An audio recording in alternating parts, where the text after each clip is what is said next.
كشف مصدر خاص من الاتحادية الجزائرية لكرة القدم أن مدرب المنتخب الوطني فلاديمير بيتكوفيتش يستعد لإجراء عدة تغييرات على قائمة اللاعبين المعنيين بالتحضير والإعداد لكأس العالم المقبلة 2026 مقارنة بتلك التي شاركت في كأس إفريقيا الماضية، حيث من المرجح أن يستغني عن خدمات ال6 لاعبين شاركوا في الكان الأخيرة بالمغرب والتي غادرها زملاء رياض محرز من الدور الربع النهائي.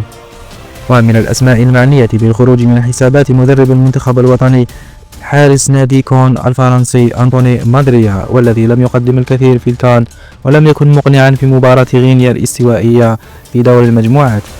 فمع عودة الحارس أليكسيس غندوز من الإصابة وتواجد لوكا زيدان كحارس أول، سيبحث بيتكوفيتش عن حارس آخر.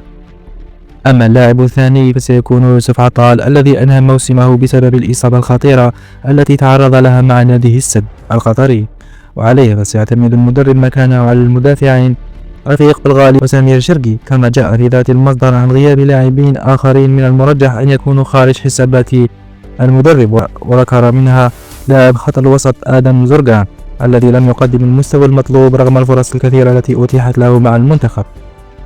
وعلى غرار المهاجمين موسف بكرار لاعب دينامو زغرب الكرواتي، واللاعب رضوان بركان لاعب نادي الوكر القطري.